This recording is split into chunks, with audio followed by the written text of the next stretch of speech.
Hello and welcome to episode 85 of the MisanthroPod. I'm Snipe, and as always, I'm joined by Wib. Say hello! Hello? Why were you getting so high there? I'm just excited to be here. And I'm also joined by Drummer Matt! Why? Say hello. Hello! That wasn't as high as I thought. I was expecting that to come out higher, and it just didn't really work. You know what? I think we all got it, and we all appreciate Okay. it, apart from Wib, because he's a wet blanket, but that's beside the point. I'm just thinking, is it really a good gambit to go for insufferable sounding audio on a podcast? I mean, people have listened this far. Yeah, they've listened to 85 other episodes point. of this, or whatever it is. Anyway, how are you lovely gentlemen this fine day? I'm okay. British summer has returned, and it's very warm again, so, Yeah, you know, it's not that's the the best.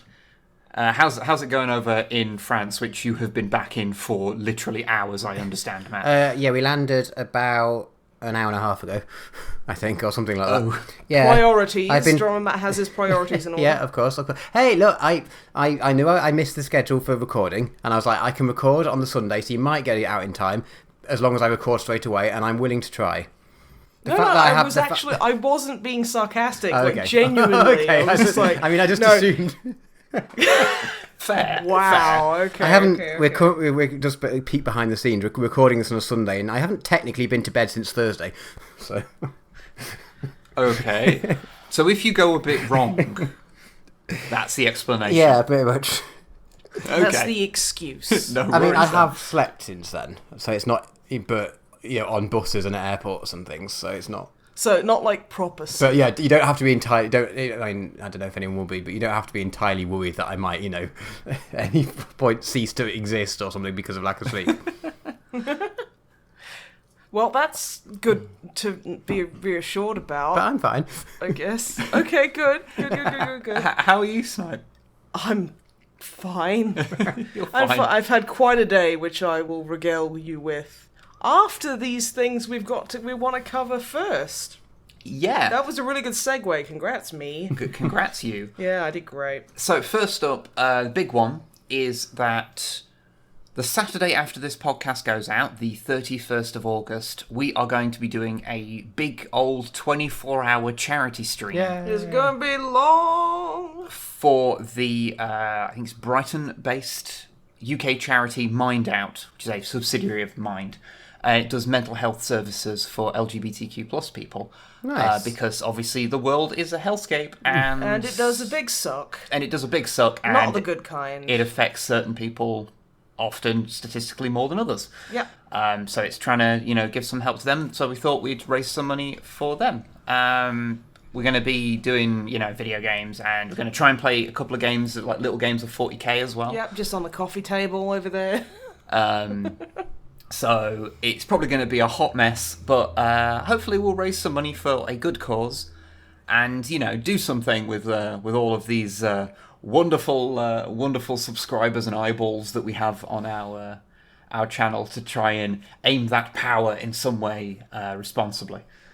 Well, that was literally the least douchey way you could have said that. I'm actually quite impressed. Because I've seen so many people going, you see, I'm doing this because I'm a good person. And if it weren't for me, everyone would die. Which is I'm paraphrasing, but no. Yeah, I just think if you've got a bit of social capital, No, then you no, might as well use it for something good. I was being facetious, but no, absolutely. It's a very good thing to do, and I'm looking forward to it. And also kind of super nervous, and I'm also super dreading it because that's 24 hours is a long stream. Long time. That's a long time. You see, we've got it a little bit easier than a lot of people who do it because there's two of us. So True. if we need a nap, then someone can go for a nap and the other person just stays up. Yeah. So we can do it a little easier than other people. So But still, it's going to be interesting. It's going to be fun. We hope to try and get a few guests on with us here and there. Not sure who yet. We'll go and bug people later David on in the week. Hayter. Come on, baby. I know he's listening. He's a big fan. But yeah, no, I'm really looking forward to it, honestly. And I'm hoping we raise like £1 billion or something. That would be so awesome. But moving on, because he's mentioned the 25,000 subscribers we now have. Hey! Well done. By the time that you listen to this, we will have put up a video that is another channel anniversary bat rep that, due to various reasons, is a month late, but that meant that it was a month in time for us to have 25,000 subscribers. So actually, we meant to do that, so shut up. Yeah. We only made a couple of mistakes, and I'm going to blame them entirely on the fact that... We rolled a lot of ones and took a lot of wounds. Yeah. Didn't actually... No spoilers. We did the drinking game thing again. It's a bit of fun. It's an interesting thing because you don't drink that much, but because you drink it in such a short space of time, it kind of messes with you. It tends to hit you quite hard and then dissipates after a quarter of an hour. Yeah. It's a weird way to drink. Because, it's peculiar. We also put out Codex Compliant. Yep. On Warhammer Records, the old record label that Games Workshop used to have, which is a very interesting subject to actually research. Yeah, definitely. And then we got to talk about music for a while, which was a change of pace. It meant I got to put my new guitar in a video. Yes. Which made me very happy. That guitar is called Soap. Soap the Baby. Soap, or The Baby, Soap. Because for a while Soap, the baby, the bass guitar. Yeah. There's a lot of colons here. Yeah. Yeah. More than you'd hope. But yeah, the video went down really well, apart from with that 1% of people who, for some reason, decide me saying that the Aquila looks a little fascist is me saying that all versions of birds in any iconography, be they double-headed or otherwise, is explicitly fascist propaganda. Did you know Dicko's girlfriend has birds? The Nazi! It's that ridiculous. It's fine. People just like to pick that one particular way that makes what we say wrong. You mean and then pretend that all of the context doesn't exist. So yeah. yeah, but no, that... Yeah, it's gone down really well. It went really well. Happy. People have really enjoyed it, which is always a fucking huge relief, honestly. It's very very interesting, to do something that is both technically totally within the wheelhouse of the series, but so different. I mean, it's not a codex, so... Well, I mean, we expanded away from just codexes, very early on. Yeah, no, I know. I know. I'm really teasing you. God, drama. It's just bands. I know. But yeah, funnily enough, I've actually ended up becoming a bit of a fan of Bolt Thrower from listening to a bunch of it. Nice. They're actually pretty good. Rich Rag's surprisingly good as well. So you were slag now? I'm apparently a slag now. Okay. Watch the video for context on that. I'm not slut-shaming because I think that's garbage. Yes. Still don't quite understand why Saxon have such a big fan base, but hey, appreciation of music is all subjective, so whatever. However, these are the wrong noises you're listening to. You're listening to the bad noises. And yeah, of course, although I do have a Saxon t-shirt now, which legitimately did come from Bulgaria. I got it on eBay, by the way, because people were asking. And that's just where it happened to be printed. The person who runs that eBay account is going to get inundated with, design requests for that one. They're going to be it's going to blow their fucking mind. They're going to be like, what the actual shit has happened? Suddenly I have 70 orders for this one shitty band shirt. What? Yeah, just so you know, it's not a particularly good print. No, because they've obviously just got the JPEG off the internet. So it's not a print quality image they're working from. That actually makes it better. Yeah, in my head that makes it funnier, but if you're actually buying it sincerely, then it's a problem. Then be aware it's not the most perfect print. But apart from that, in one other little thing to bring up, 40k wise, is that it was my birthday on the 11th of August. Happy 40k. Happy 40k birthday. Happy 40th. And our friend Longfang bought me the new Space Marine Codex. He did, for my because he's birthday. a cheeky little chicken. Because he's a cheeky monkey. And yeah, so I've gone through that a bit, seen those new units. Because we didn't talk about them last time, did we? No, because it released literally the next day after we recorded it with Oculus. So, yeah. And we were just like, oh, fuck off. I think it might have released the same day we recorded, but that night. I don't remember. That's usually what happens. I think Usually. that's the podcaster's curse. Yes, the podcaster's curse. I said podcasters. I thought you said podcasters. Wow, okay, random shade thrown out. They will no doubt suffer the same curse. Oh, no, they do. They absolutely will. But before I have a very brief talk about the Codex itself, what do people think of those new Space Marine units? Invicta Tactical Warsuit. Yes. It looks cool. It is the baby, and I need it. I kind of like the Invicta Tactical Warsuit. I know a lot of people say that, it makes no sense having an open cockpit because you'll just get shot, and at which point I go back to my talk about how 40k is a setting where people hit sentient mushrooms with chainsaws. Yeah, it's a little bit silly, but it's also super cool because it's so silly. Yeah, and being able to fucking, wield a heavy bolter as a pistol is just the stupidest. I want a little cowboy hat to put on top of the smoke launchers because little baby boy deserves it. I don't think they're smoke launchers. I think they are actually a small missile pod. Well, a missile pod. Well, whatever the fuck they are, they're getting a cowboy hat. But yeah, so he can saunter through the battle. He can mosey. He can mosey through the battlefield. Be like, ma'am. But yeah, I quite like it. I would be very intrigued to see the shenanigans you could pull with a few of them because you can infiltrate them like you can scouts and reavers and stuff. Yep. Because it's made to go alongside Vanguard forces, so it's an interesting idea. There's also the other big one is the Impulsor, the new Primaris Rhino thing. Yeah. Although technically, I guess it's more of a Razorback, really, because it's got a little turret at the back. Although you don't have to take the turret, so it's a Rhinozaurback. Okay, that's a fun word. Yeah. But that seems pretty fun as well, although I do have one big criticism of it. Okay. And that is that it is an assault vehicle, so you can assault straight out of it. Move out of it after it's moved and stuff. The one Primaris unit that would be super useful to put in there are aggressors. What can you not put inside it? Dreadnoughts! Well, no, you can't put dreadnoughts in it, but you can't put aggressors in it. Okay, but I wasn't wrong. You're not wrong. In the same way that you can't put, say... Pasta! ABBA's greatest hits inside it. I mean, you could. You can't, it's too big. Hammer. That is what ABBA's greatest hits deserve. So. Or you put them on a pen drive and you just boop, put it into... That counts. This is raw data. Fine.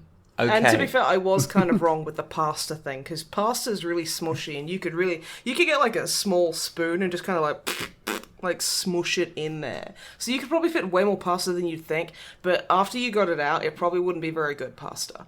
But it definitely wouldn't be edible. So you could your pasta. Oh, yeah, let's not say definitely. No, okay, but your pasta could assault. Immediately after disembarking. I really feel that letting a podcast happen whilst both of you are suffering from some degree of sleep deprivation was a very bad idea. I've had 4 hours sleep. I feel fine. You've been out exercising all day. I've walked 6 miles. I swam for an hour. I ate a really good sandwich, though. I don't think that counts as exercise. It was when I was that fucking tired eating the damn thing. I literally had to stop and just let my jaw hang slack because I was so tired. Okay. I terrified the old ladies to in front of me because in the Into in Derby, they've got like a bunch of like tables set up, and then they have walls around the table, so you can sit on the walls and basically stare onto the next person's table. Yes. So I was just like with my jaw hang, staring at these old ladies trying to eat a KFC. So you were like an exhaustion-based cryptid to these people. I was misting through the fucking halls. Yeah, with my mouth full of fucking sandwich. You were like the worst SCP. I'm SCP like fucking numbers, like Sandwich snipe. the sandwich sniper. I just appear and lethargically eat a sandwich of people. fail to eat a sandwich because I'm so fucking tired. I'm going to move on to the next. Why? Next We're thing. having such a good conversation about this. So I just wanted to briefly say about the new codex, the new Space Marine Codex and its expansions.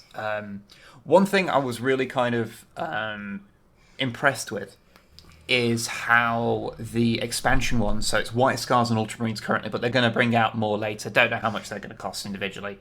I guess we'll find out. But those all have way more detail than you would expect. As in, so, you know that for ages it's been, long established that Space Marines, there's 10 companies in a Codex chapter. Yeah. And each of those does have like roles. Well, not there's groups of them that have different roles. So 10th company, Scout company, 1st company is your veterans, and then your 5th to 6th to 9th are like the reserve companies. Nice. If I remember correctly, it's 5th to 9th. But you don't really get too much of a handle of like the culture of those companies, of like how they work. I guess the only one that sort of covers that is like the Space Wolf Great companies. Yeah, the Space Wolves have great companies though, so they're not really like, oh, this is 1st, 2nd, 3rd. It's kind of, oh no, this is Red Maul's great company, or this is Black Main's great company. And you get an idea of how... You do get a lot of fluff and kind of the culture and the kind of like the lay of the land within those companies. Well, these do that for the Ultramarines and the White Scars, are giving you information specifically about each company and how it kind of functions, which is really neat. I think that's absolutely fucking awesome. Yeah, and it's just, I was just looking through it and just going, that's just really nice to have these little bits of extra detail. Like, the White Scars one is hilarious in terms of rules, because basically there's 2 stat lines in the whole book. Gotta go fast. And the rest, the rest are the special rules for them, and stratagems and things like that, and warlord traits. So those are the other things inside. So there is more than just those 2 stat lines in the whole book. Yeah. Can I butt in very quickly and talk sure. about the art, which is phenomenal? Oh, by yeah. the way, I also I've had a quick perusal of these, and honestly the funniest shit to me ever is you get these really cool kind of East Asian looking Marines looking badass and on their bikes or casually beheading a gene stealer, and then it shows you the models, they're all just angry bald white guys. And you're like, oh well, it's still, you know what, we're getting there. Yeah, we're getting there. But it literally, I laughed out loud. I was like, oh, this is so cool. Turn the page. It's like, hey, look at the scout squad. And I just burst out laughing. I'm like, who the fuck are all these white people? But yeah, no, the artwork is gorgeous. Yeah. Absolutely lovely. Full colour and hardback. It was also really cool how when they released these new things, they released them for the chapters that have their own standalone rule books as just a free PDF. So, yeah, I mean, like, the Marines you play are based off Blood Angels. And they're a Blood Angel successor. Yeah, and I'm a Spolf player, so we just get PDFs, which is a bit... I've already got a printout of my fucking codex because they fucked it up so much. There was literally a day one Day one There was printout. day one DLC for the Space Wolf Codex. It was free DLC. It was free DLC. It was like, hey, Games Workshop here. We just fucking lied to you about all these things, and also. Do you want to know the worst part? It's only the English version of it because those were printed first, yeah, exactly. and so the errors are in that. The Exactly. Warlord traits, they just completely overhauled that on the day it came out. I have that in the back of my fucking codex. Yeah. But I mean, the other side is, you would have had to abort it, and releasing them as a PDF is much nicer, because otherwise, like, for some, you would have, like you, because your codex only came out last year, Like, you would have had to have bought a new version of it a year later. Yeah. I mean, I know that the Space That would have driven me Marine- nuts. So, I mean, I am kind of like... It is a really weak complaint, but it's just kind of me just like... It's like 31 degrees and I'm cranky. So like, I don't mind. I absolutely prefer it to having to buy an entire new fucking codex. So Yeah, I mean, they could have nickel and dimed people way more. they could have done, and they So they didn't. I think sometimes not it as big is. as jerk as you could have been. Yeah, it is sometimes worth acknowledging that a company had the chance to be a big evil corporation and managed to wind it in. Yeah. So that's always nice. But yeah, I think that's sort of us done for the sort of general, the general stuff. Yeah. So I guess I should probably ask you, Snipe. I thought I should ask you and then not specify who you're asking. Just ask you in general. But you, what you have been up to? Fucking so much, but not really that's interesting for the podcast. That's my problem. You've eaten a lot of carrots. I mean, yes. I have eaten a lot of carrots. I know you have. That's why I said it, because I it mean, was a a lot of true cucumber fact. as well. Yeah. That's pretty tasty. But no, I'm doing this. I'm on a fitness course for the next like year to kind of like teach me about like basically how not to be a shit adult Okay. and not make my body die. So it's like, you know, if you can, try and drink 8 glasses of water a day and that kind of thing. Have 5 bits of fruit or veg a day. Walk, like basically get your heart rate up for 30 minutes a day. You know, just that kind of stuff. Yeah. And it's been going pretty well. Oh, good. I've tried a couple of I had a couple of new recipes.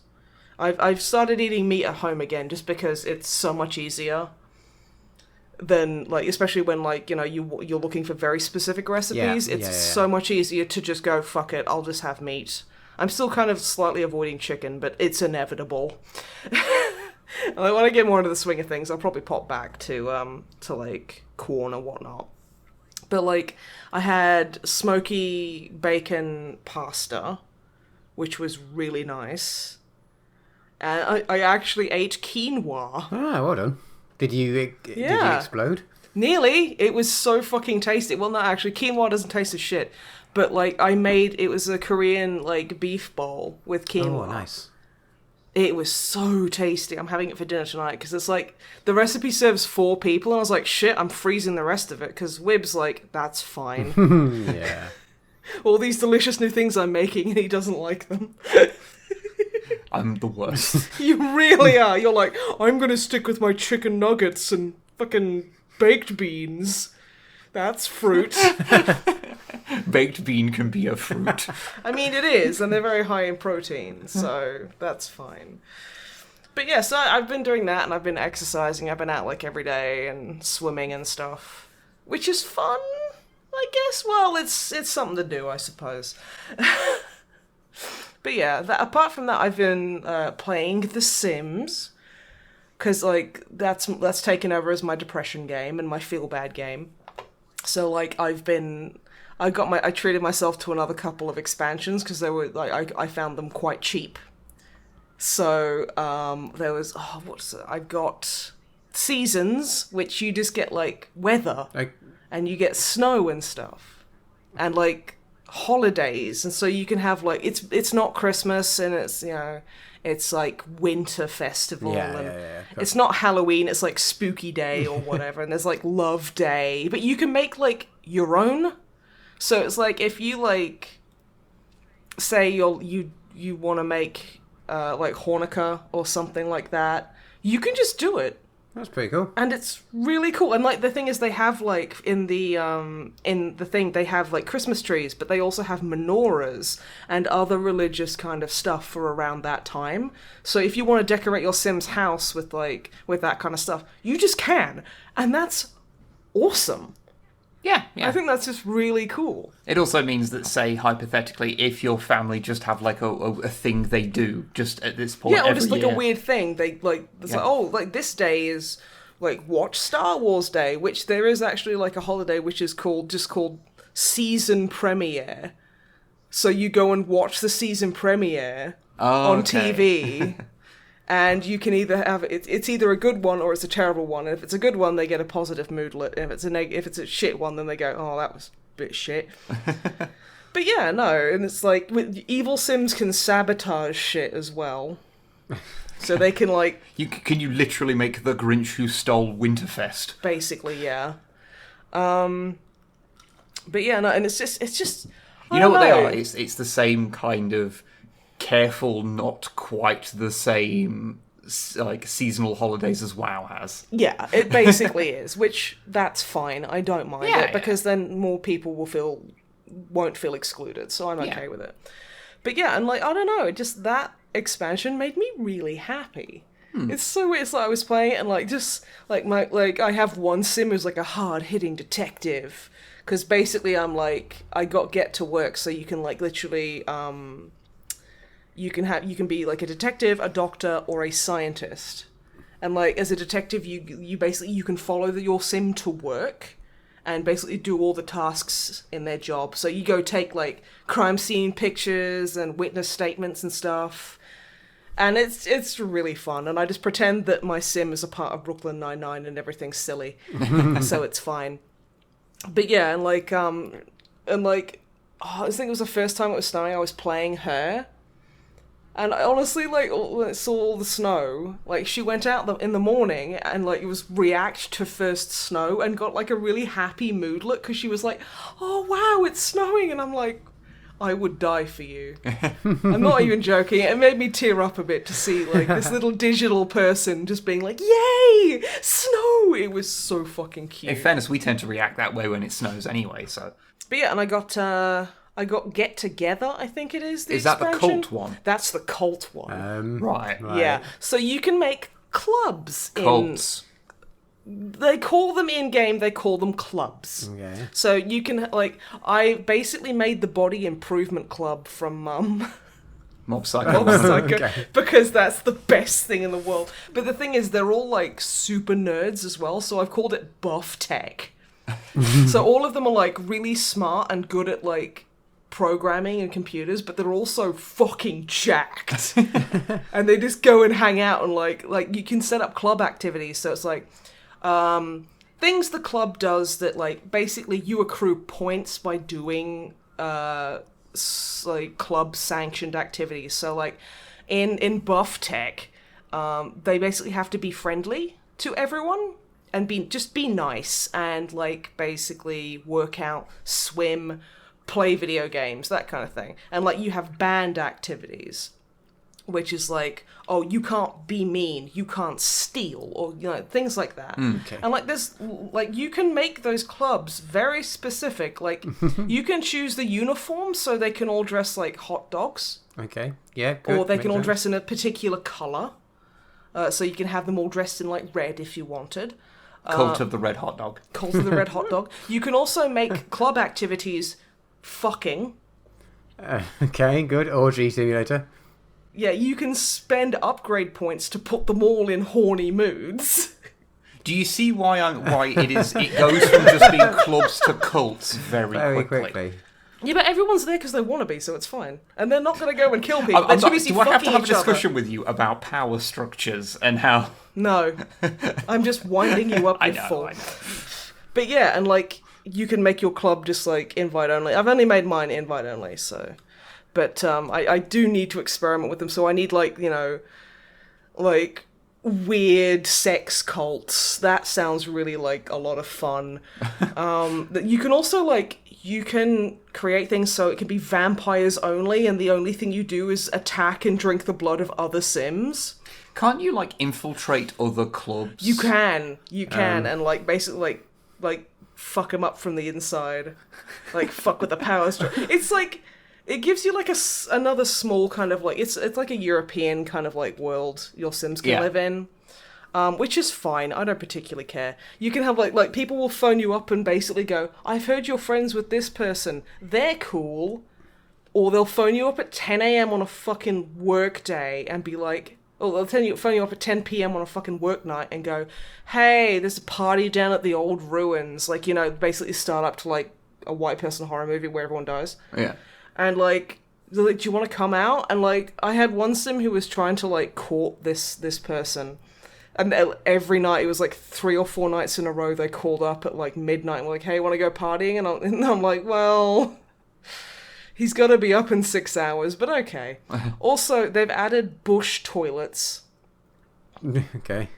I noticed this because one of my Sims went out clubbing at the old ruins before Cabin in the fucking Woods happened. And, she basically, like, she was dying for a pee, and I was like, shit, there's no bathroom around. And then, like, because I have quite high free will on, so she turns around and she runs off, and I'm like, where the fuck are you going? And, like, her objective that she'd queued up was, quote-unquote, water the plants. Nice. And I'm like, okay. And then she just disappears into a bush. And I'm like, okay. And, like, when I was building, I was, like, decorating one of my Sims' houses, and I clicked on the bathroom things, and in the toilet section, there was just 2 bushes. And I'm like, oh, that's tempting to just put, like, you know, a really nice bath, really beautifully designed and, like, set out. And then just instead of a toilet, it's just, like, a little bush. You can also shag in the bushes as well. Oh, good to I hope know. not the same bushes. Yeah, the same bushes. Okay, So I'm gonna my put scat hot dog sex cult. I'm just gonna, put out a PSA here. Do not fuck in the piss bush. Select a different bush to be the fuck bush. You need 1 bush. 1 bush for fucking, 1 bush for pissing. And ideally, there's a 3rd bush in between as like a buffer bush. Ideally, you want a buffer bush. You want a buffer certainly. bush. Yeah. Like, yeah. It's not essentially, but ideally. Yeah. Yeah, I think it's good to have that kind of... It's for hygiene, let's be honest. And this is an at the least thing. If you can, you preferably want those bushes to not even be in sight of each other. Oh no, you need them to be in relative sight of each other. Because, like, they always say after sex you should go and do big peas. So you don't want to go too far. I mean, that's true. Especially with your ass in the wind. I think we're making a lot of assumptions here. But it's always best... better safe than sorry when you're doing things in the fuck bush. Yeah. But I am really enjoying that. That's a lot of fun. And I want to get more expansions, but I'm waiting until everything's on sale or I can get it slightly cheaper. Because fuck EA, basically. Yeah, of course. Apart from that, I've been playing a good bit of Remnant from the Ashes, which was very kindly gifted to me by the Long Fang, because he was playing it. And honestly, it's like Dark Souls with guns. Yeah. You know what it really reminds me of? Because I've been playing a bunch of it too. I've been playing it multiplayer, you've been playing it single player. It reminds me of what if a survival horror was Dark Souls. That's actually a really good description of it, because, I mean, it does have a pretty interesting kind of, like, story and... But more survival horror mechanically than thematically. Yes. Though it is, but, like, Dark Souls is already fairly horror-ish. It's pretty in tone, grim. anyway. Yeah, no, you're right. I mean, like, Dark Souls 3 literally has Bloodborne fucking, like, sections. Bloodborne also has Bloodborne sections in it. Oh, shit, really? Well, maybe, like, they should talk and make a Maybe game. From Software should have a chat sometime. Maybe they should. Yeah. You don't know. But yeah, so I've been playing that multiplayer on our Thursday streams, and honestly, I've really been enjoying it as a multiplayer game. We got to one boss that was incredibly difficult. Is that the first boss? Is that the one with the fart balls? You mean where it's the big bloke with the huge weapon and he's got a bunch of exploding ants? Yep, that's the one. Yeah. That was tricky.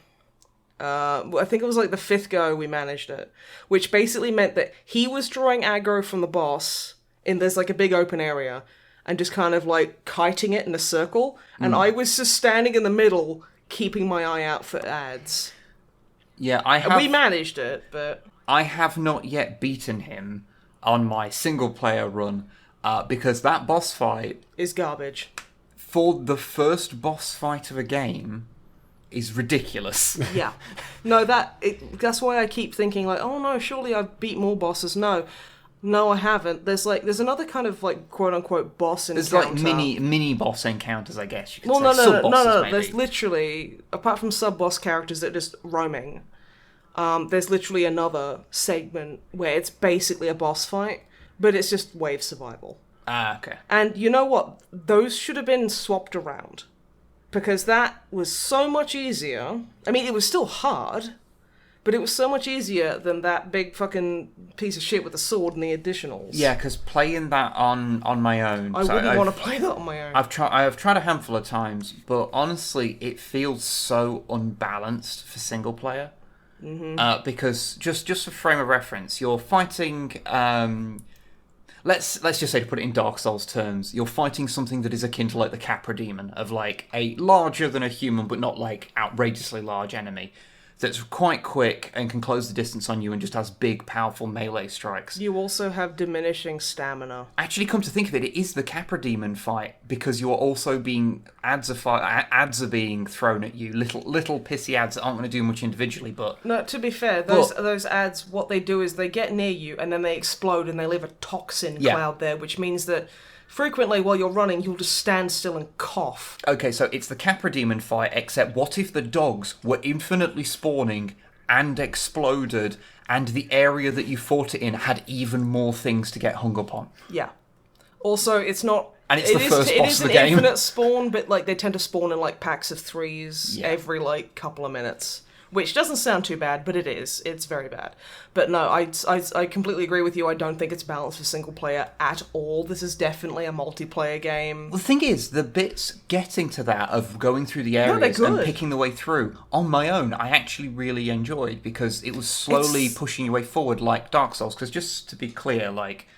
Though it is, the melee works like Dark Souls, so, stamina, and you do your attacks. And rolling. And rolling out of the way of things. The main way you do combat in the game is a standard, like, third-person shooter, so it's like like I said, it's why I think of it as, like, kind of a third-person survival horror type sort of deal. Like, more action horror it's type kind of thing. Like, I can see kind of parallels drawn to Resident Evil 4. Yeah, that kind of idea, but merged with Dark Souls kind of mechanics and for like the melee and the difficulty and the dying repeatedly going and having bonfires. I will say I'm glad that you don't lose XP or anything by dying. You literally just go back to your last checkpoint and just have to mosey on over. Especially because those sub-bosses, like we mentioned, can sometimes spawn behind you. Yep, they're not fun. Also, interesting, outside of the main hub, everything, and like certain segments, pretty much everything's randomly generated. And you can, when you get to like the big bonfire, like in the hub area, you can just reset all of those. You can re-roll the areas, which I think is actually pretty dang good for replayability. Yeah, it's a weird game, because there's a lot wrong with it, but there's something in there that I really enjoy. Yeah. But I honestly, like, if that sounds like something you'd like, because it is not perfect, but it is a lot of fun, especially with friends. It sounds like only with friends. It sounds like what I'll probably end up doing is grabbing someone to help me beat the bosses, but then playing the rest of it solo. Yeah. Is probably what I'm going to end up doing. Yeah. And I have seen other people say that, just the experience, just there's ways even the multiplayer you can make it be very unbalanced. But it just feels like the game does have some real balance issues, but like there's a core thing there that's quite engaging. That's exactly how I'm kind of finding it, yeah. But yeah, that's pretty much all I've been doing. Okay. Wibble it. Just a little bit. What have you been up to, dear? I had to say it. I always say it, and I had to do it again. Well, aside from painting a bunch of my Eldar, I've painted up another squad of Wraith Guard, a Wraith Knight, and a Wraith Lord, and a Spirit Seer in this month so far, so nice. Burning through that Eldar pretty quickly. I've just got, I think of what I've got left to paint for them, for what I currently have, is one squad of Wraith Guard, another Wraith Lord, and a Farseer.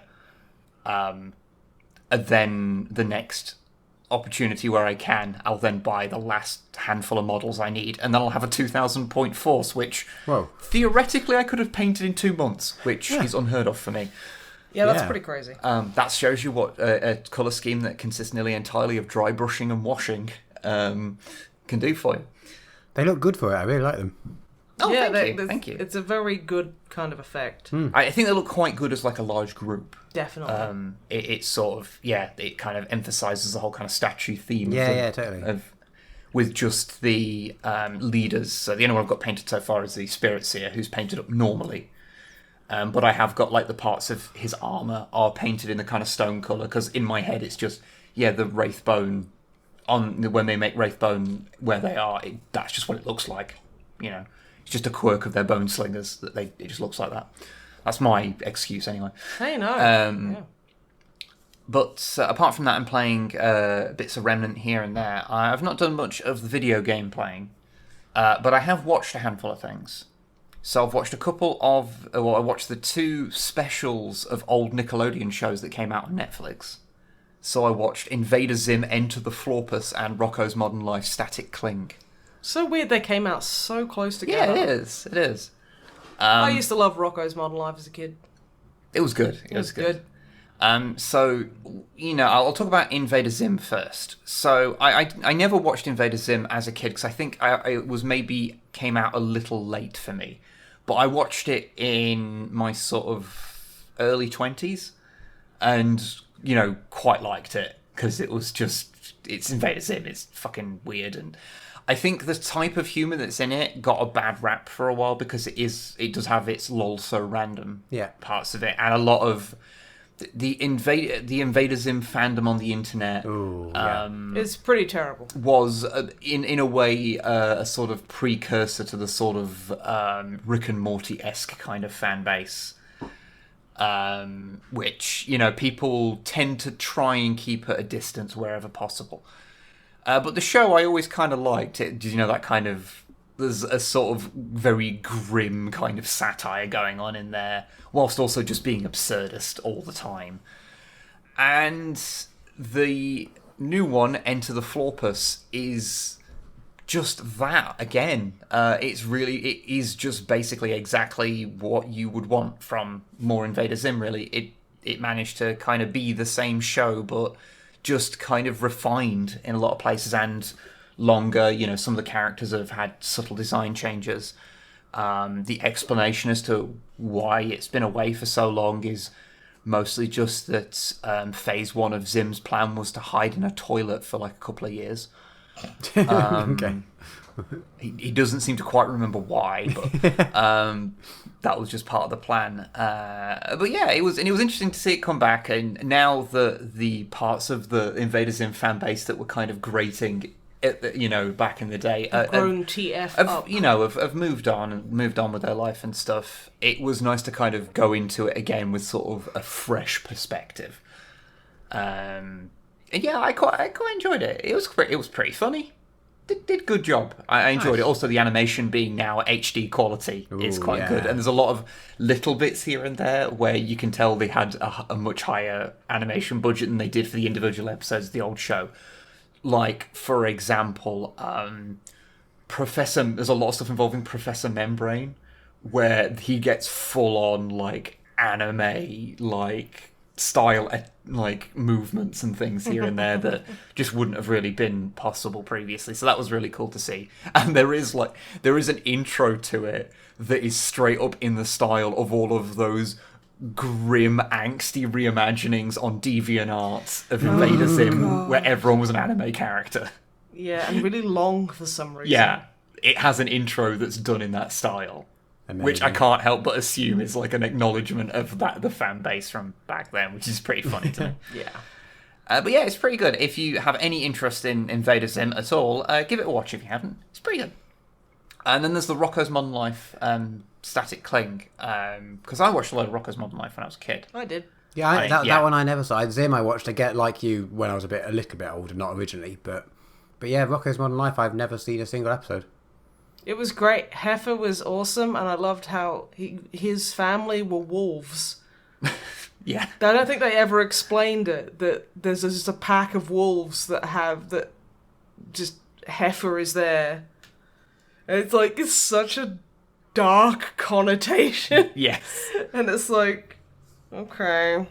Like old Grandpa Wolf who would always get his food chewed for him. Yeah. He's literally a ghost in the new one. Good. R.I.P. Grandpa Wolf. Do you remember the episode of Rocko's Modern Life where Heifer had where Rocko got his appendix out and then Heifer got all of his fat removed via liposuction?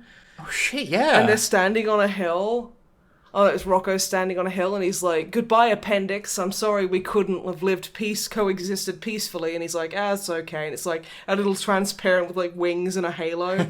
And then Heifer shows up, and he's literally like bones. Doesn't he still have his like giant trousers? He still has his giant trousers. Yeah. Yeah. And it's like, Heifer, what are you doing? He's like, "I'm saying goodbye to my fat." And it's like this big dripping lump of stuff. It's like, get out of here!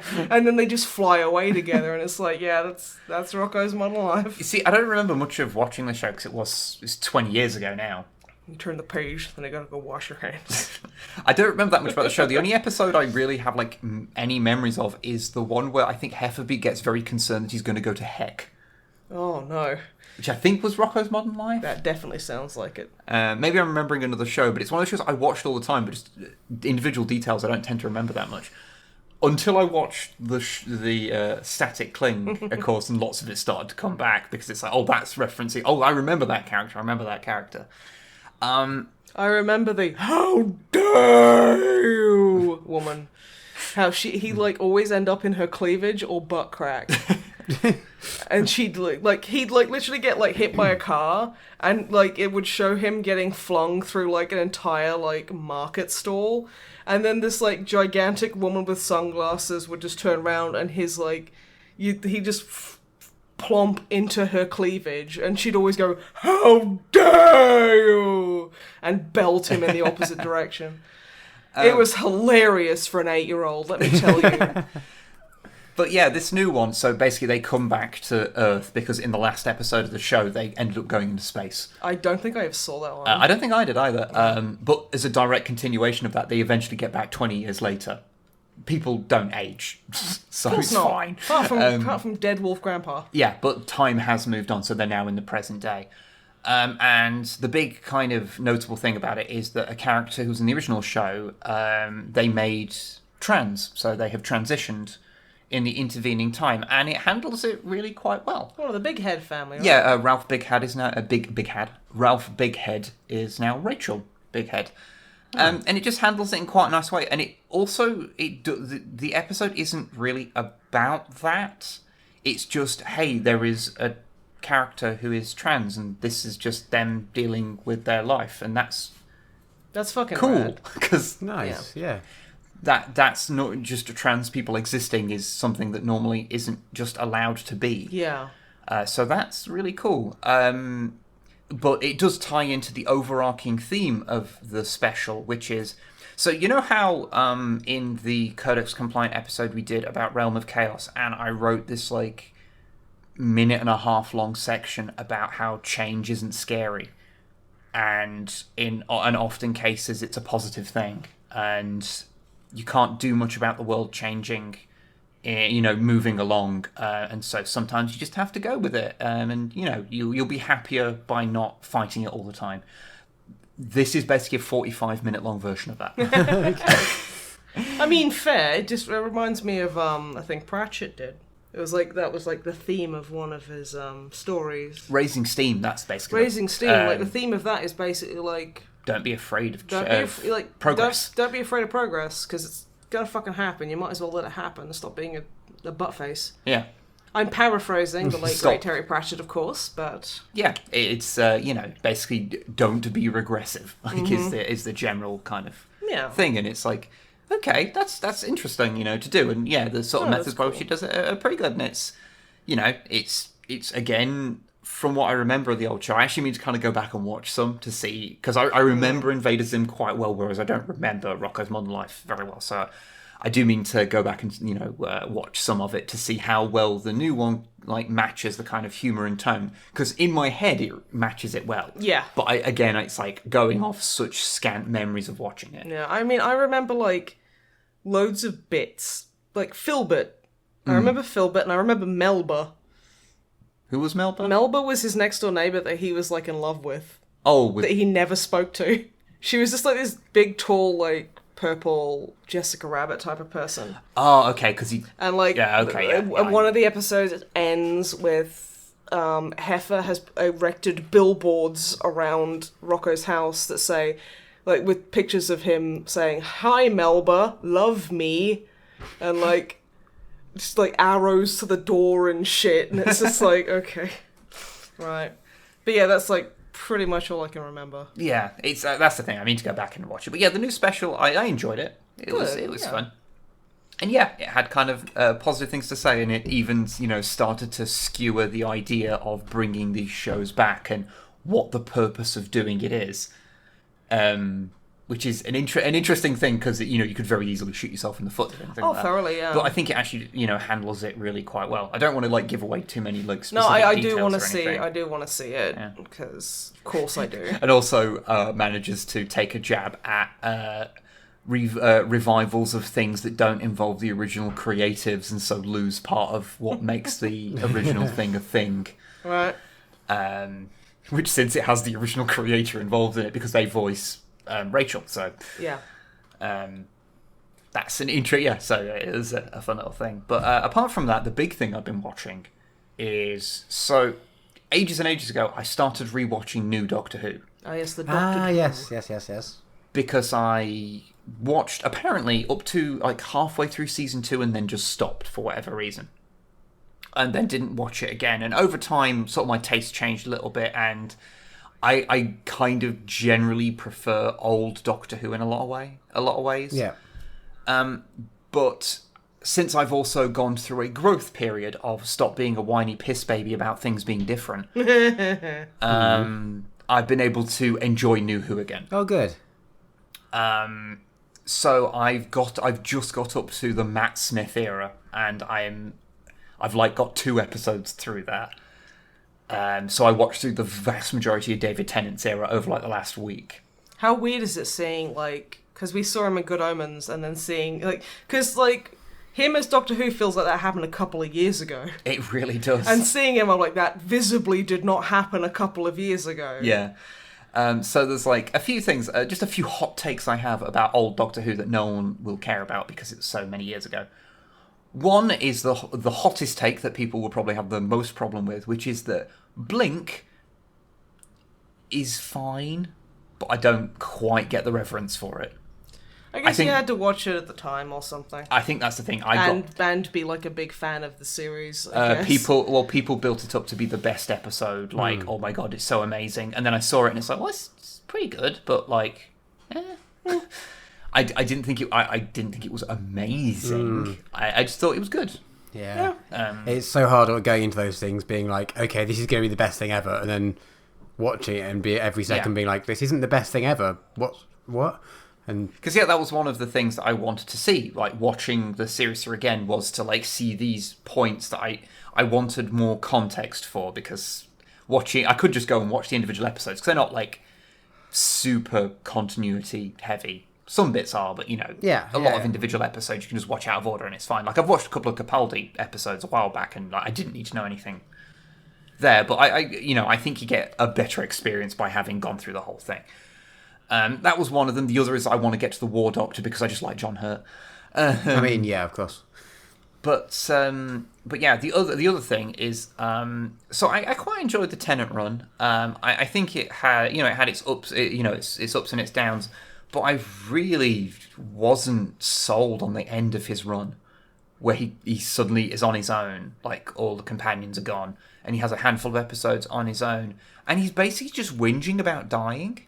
When the Doctor, we know he's going to regenerate, and even David Tennant's Doctor himself has frequently been very blasé about the fact he might die doing something.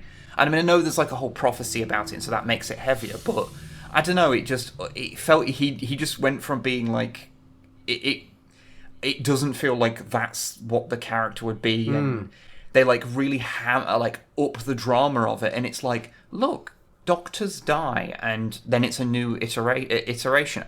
It's fine. That's Doctor Who. You're making this feel you're building it up as if a major character is going to actually die. But the Doctors died fucking 9 times before this. So I don't get what you're doing. It's being a suck. The melodrama just really amped up to a point that it just felt really unnecessary, because it just felt out of character. The one good part of that, though, was when he was it Water on Mars or Waters of Mars or something it's called, where he actually alters something that shouldn't be altered, and it all kind of fucks up. Because he basically gets on a bit of a power trip. He's like, basically, no one's going to fucking tell me how to do anything. I am the last of the Time Lords. The laws don't apply to me because the Time Lords are who make them, and I'm the only one. I am the last. I can do what I want. I don't have to just let the bad stuff happen anymore. And it all unravels.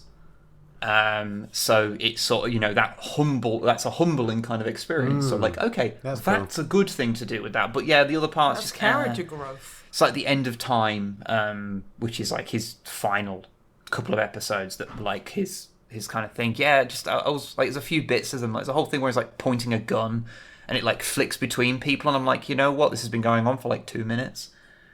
And it's a silly artifice of like movie making anyway, and you've like stretched it beyond believability over a minute ago, and it's still going on. And I don't know, those last couple of episodes, they are buoyed somewhat by Wilfred, Donna Noble's granddad, who is adorable, and I love him. And he's just great, and he's in those episodes quite heavily, so that's kind of fun. Because I just like him. And Donna, I was surprised to really enjoy her as a companion, because I really hated Catherine Tate's comedy career she had before that. Yeah, me too. That's one of the reasons I sort of put off watching that bit, to be honest. I'm just like, But then it turns out she can actually fucking act. Yeah, and she provides a good kind of counterpoint to the Doctor, also because unlike every other companion up to that point, they weren't in love with the Doctor. Which is fine to do from time to time, because I get it's a larger than life character who is showing you these wondrous things. It makes sense that people would get a connection like that, but also kidnapped by a weird looking guy, like it's carried around in a spooky spaceship thing. You know when I was talking about power dynamics and things earlier? Yeah. I can understand why the companions end up with those sort of feelings, rightly or wrongly. Yeah. It makes sense.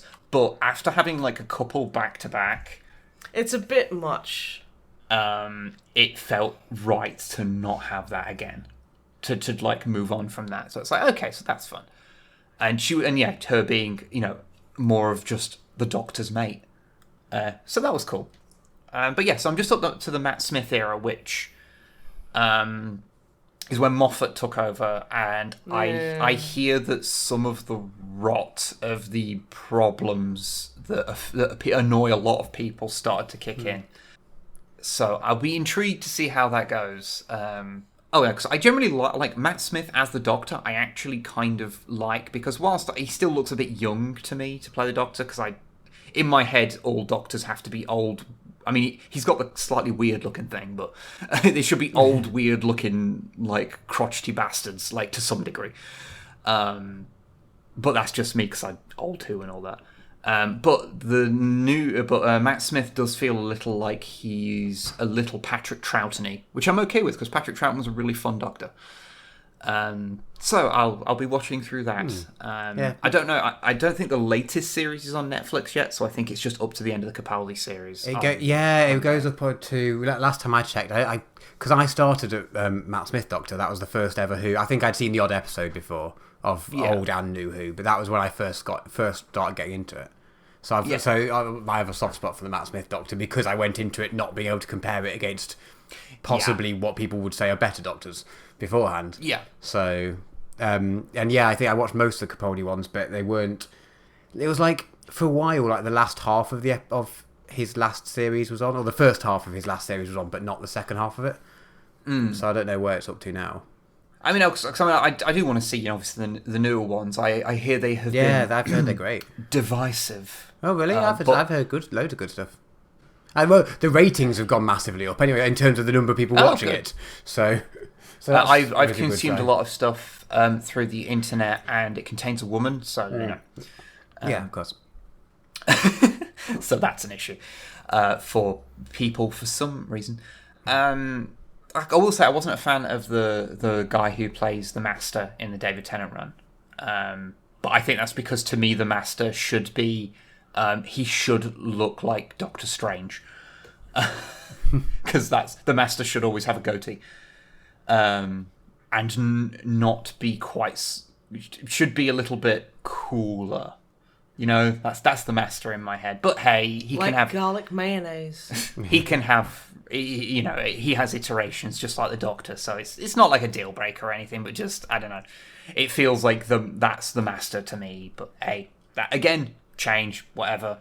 It's a different interpretation. You can dislike it. Yeah, oh yeah. It's just, the difference is, I'm going to write an 80-page manifesto about how this is the fall of Western society. Oh yeah, yes, that's the change. And, really, I don't like it because, you know, because I acknowledge that my opinions are coloured by my first impressions. Or whatever. Yeah, absolutely. And, like, you know... So there is a difference. No, I'm not saying there isn't a difference. I'm reassuring you. But darling. I'm just saying that, yeah, there, you know, ultimately the character being radically different isn't, like, out of nowhere. He's a Time Lord, they regenerate. Yeah. Like, they literally get a new personality every however many years. I mean, I know they can live for, like, an absurd amount of time in each regeneration, but, you know, unless they're fucking, what's his name? Christopher Eccleston, just last one season. Yeah. Well, he didn't want to get typecast. Now, I actually, you know, it's funny. Whilst I think that he is the least Doctor-looking Doctor, I actually quite like his run. I think he's actually quite a fun version of the Doctor, but his wardrobe is just bloke. Yes. It's you know what it is. It's like it's like guy down the pub who saw Queer Eye once. Yeah, basically. And it's like, so he's got the French tuck and a leather jacket, but that's the only thing he knows. Basically, Yeah. Which, yeah, I mean, it's just a bit of a funny one, because it's like, there should be some degree of, like, even a minor amount of eccentricities. Like, even though David Tennant was just in a suit, he was wearing Converse the whole time. So I know that's like the lowest bar for, like, eccentricism. Eccentricity, that's the word. I can language. But still, it's like something, whereas he was just, bloke in a leather jacket, t-shirt, and a pair of jeans. It looks like he'd sell you a dodgy Shrek DVD. I mean, maybe not quite. But him as a character, I actually quite liked. You know him. But yeah, so I'll probably... It's so weird how the TARDIS was just a Weatherspoons.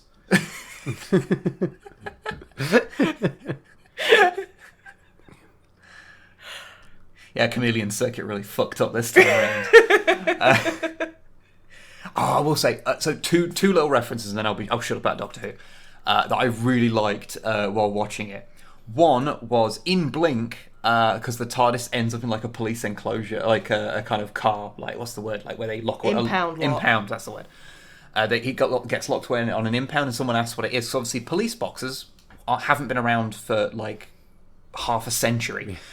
Because if you don't know, police boxes originally they had a little phone in the side for police to call for things, but inside there was nothing in them. They were just to lock someone up in, but while you were waiting for like more officers to come. So if someone was rowdy, you'd lock them up in there. That's all a police box. It was like a portable, like a tantrum wagon. Kinda, yeah. Well, a non-portable tantrum wagon. Yeah. Yeah. I knew what I meant. It was just a small jail. Is all it really was. That David Tennant lives in. Yes. Because property values in like London are so bad. People are living in phone booths. Hey, a lot of episodes occur in London or in Cardiff because cheap. But someone actually someone says, "Oh yeah, it's an old police box. It's not a real one though. The windows are the wrong size." Pointing out a long-standing error in the TARDIS that they use. And another one is that Donna Noble keeps mispronouncing the Sontarans as Sontarans. And from what I understand, Sontarans was what the pronunciation was originally supposed to be, but the original actor refused to say it like that. And when anyone would correct him, he'd say, "I am a Sontaran. I know how to pronounce it." I think that is a really cool subtle reference. So, yeah, the fact that so her mispronunciation is a reference to the original name, which I think is just a nice little touch. Because Doctor Who fans and the people who make the show these days are outrageous nerds for Doctor Who, so will sneak in references. I mean, that's like not crazy. a bad thing. Like how the Ood are related to the Censorites, who are like a William Hartnell era. You're right there. You know that fucking DJ Otzi song that was really popular with the annoying kids for a long time? I have literally no idea of anything you're saying right now. Dude, just the ood. Just like, it just sounds like the hey baby, I want to know if you'll be my girl. But it had the ooh, ah part in it. And it just feels like you should just go ood instead of Okay, ooh. right. Yeah. Okay. I still have no idea. Drama Matt knows I know that's what you all mean. that matters. Yeah. They literally play that all the time, everywhere, when it came out, and it was so fucking annoying. Especially because no one should know about the ood. Wow. I'm so warm, you guys. So, with me talking about Doctor Who over, Matthew, Hello. would you like to talk about anything? Well, I've had a busy few weeks, but not. I had my little bro visited for a week, and then I've been on holiday for a week. So I've done lots of things, and slept not much. But in terms of video games or anything vaguely related, not much. Apart from, in between those two things, I had one free evening. So we played a game of D&D. We did. We did. That was a good one. It was fun. That was a good one. So Right. Snipe, dare we ask you to try and remember it? Well, I don't need to try because I take incredibly detailed notes all the time, forever. But let me try and remember it real quick. But there wasn't a massive amount of role playing in this one. You will see why. But we started off, went and saw the mayor, Gwent Cardsmon. Well, we ended the last session, like, leaving his office, so we didn't go to meet him. No, but like, he was telling us about how there's been some problems with the mines, and like, there's been like whispers of a big beast in there, and that we should go talk to some miners and ask what's going on in there. So as we're going, we're like departing from Gwent's enthralling presence. A little Goliath girl that, because Gwent takes care of a bunch of orphans, in case anyone didn't know / didn't remember. She comes running up with the halfling we met that morning, hanging out with Charlie the blacksmith and the half furbolg, half dwarf guardsman as well. And she's like, "Oh God, Dylan's hurt. He's very hurt." So immediately, Junior and Samuel just fucking bolt. Because it's the gate's being attacked. The gate's being attacked, so they just bolt for the gate. And I'm like, "Oh shit, I get to heal." So I cure wounds. In and Junior's like, defence, he ran towards the gate, yelling over his shoulder, "Hella, can you check Dylan's okay?" And I was like, literally, like my hands on him, going, "Yeah, probably." And he's already got like 12 hit points back, but sure. And in my defence, I just really wanted to get into a fight because I wanted to see how Samuel did in a fight. Okay, but why did in Samuel's defence? Because there's people killing people, so he needs to go stop them. Okay, fair. So I heal up Dylan and basically go off running because Beltan stays back with me. We should probably do a brief introduction to the characters, actually, because it's been a little while since we had an episode. Yeah, sure. Where we mention it. So I play Samuel Sylvain, a tiefling ranger who basically just fights like Trevor Belmont. Yeah. Because it's awesome. Snipe? I play the incredibly tall and weird paladin half-elf Hela, who is... She's Hela. She's Hela. Matt? I play Junior, who's a human crossbow-wielding fighter. He do the shoot bang and... And Beltan, who is played by our friend Sarah, who is an elven druid. And she is very nice. Yes. She's also very short. Which is very funny when she tries to pat my head or like there me, because I basically have to lean down a foot. But yeah, so Beltan and I, we like make sure Dylan's okay, and then we run up to catch up with you guys. Now, you guys get to the gate first. Would you like to describe what you saw? Yeah, do you want to do it, Matt, or shall I? You can. Okay, so basically we get there and the big gates of the city are open, with a handful of miscreants coming through. They're these people done up in the what they called? It's falling out of my head now. Legion. The Legion. They're done up. They're in the sort of thing of the Legion. Legion garb, which we learned around last session are basically a bunch of racial purist dickheads.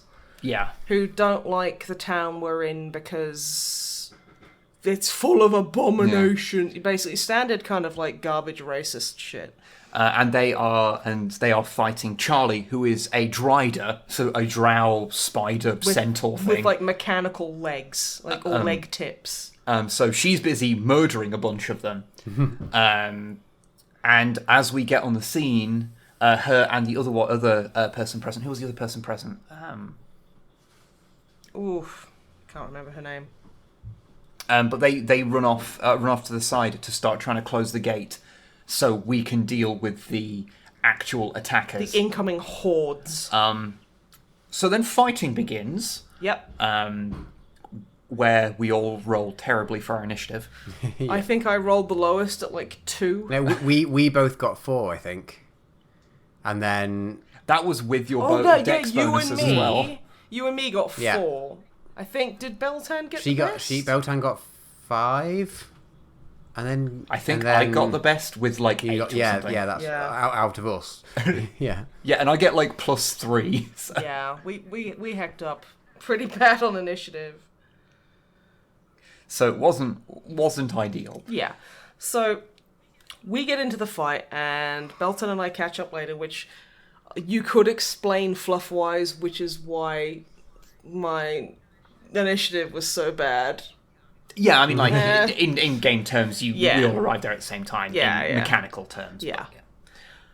But yeah, so we got into this big fight. So Charlie and her friend are trying, like, they're doing strength rolls to basically try and close the gate. There's like a slight towery bit on either side of the gate, which they've gone up into as part of the wall, and there's like some mechanism that they're both, and which controls each half of the gate.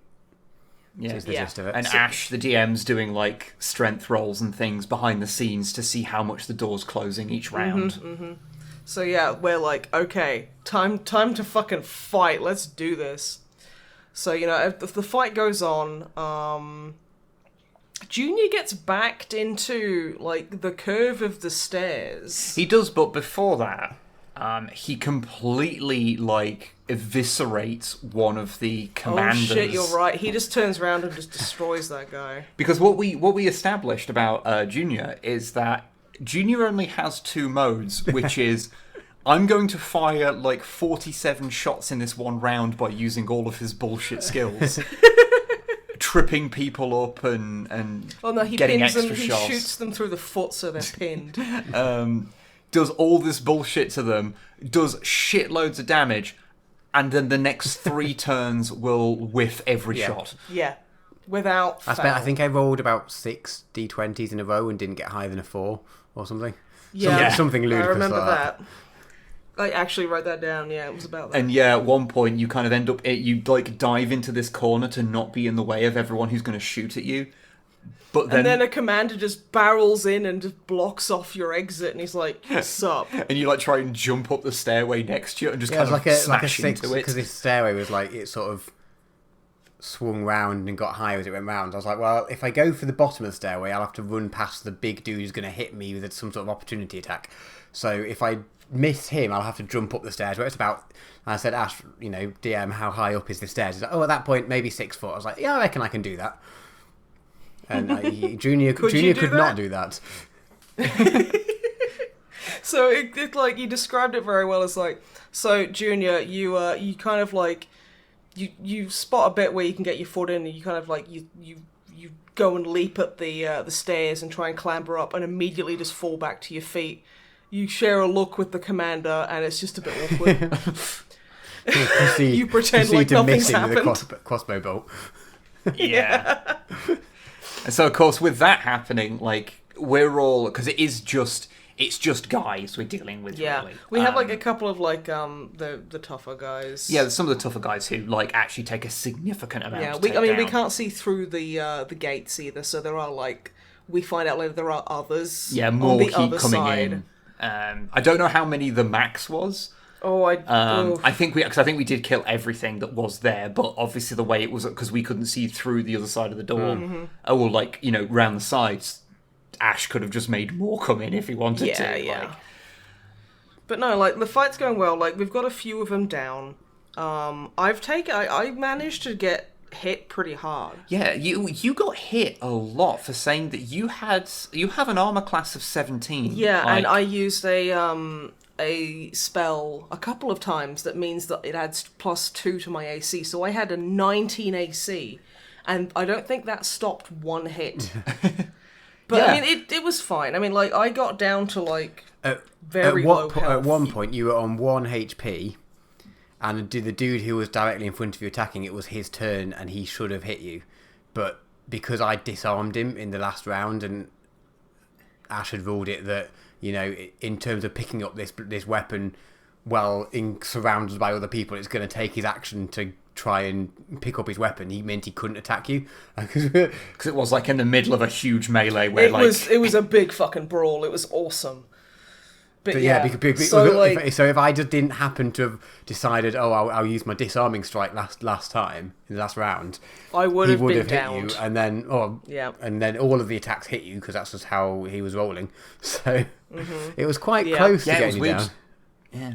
Like every attack that hit you, It hit me fucking hard. There was one guy who hit me and got max damage. Because the thing is, you don't have like the most amount of health for saying I have that you're 39 health. My constitution isn't great, but my armor class is. Yeah, so my armor like class is tremendous. you're like the tank, but like I'm pretty squishy. it's all in your armor class rather than anything else. Although weirdly, your armor class unmodified, like without your spell, is exactly the same as mine. Because ranges are broken and stupid. Which is because it's like, oh yeah, scale mail. There's no negative to taking it apart from like negative things on stealth bonuses. And because of my two-handed like abilities, I get +1 AC. So and with a higher dex anyway to be able to wield the weapons that I wanted. Like shit, that actually gives me a really high. It gives me 17 AC for like just a character that's not even like I had no concern about making them hard to kill. Yeah, so your armor class just is busted basically. I got hit a lot. I got down to like 4 health, managed to cure wounds on myself. Then I got knocked down to 1 health. Beltan actually, like, after we did a bunch of killing, like, she actually bolted over to me and got me up to, like, 7 hit points. Yeah, she did some healing on you. She did some healing on me, because I was just like, thank you. I was fighting next to Samuel, and you see, that was a great thing to witness. So my character, basically the way my character works is they get 2 standard attacks with a rapier and then 1 attack with a whip. Because we're level 5, so we get like 2 standard melee, and then you get an extra one. Yeah. Now I completely forgot that Hunter's Mark existed throughout the entire game. Fair. Because I've literally had 1 fight with this character before. I think you're allowed. You do kind of when you halfway through the fight, you've mentioned, I've forgotten about Hunter's Mark. And then you continue to forget about Hunter's Mark. Yes.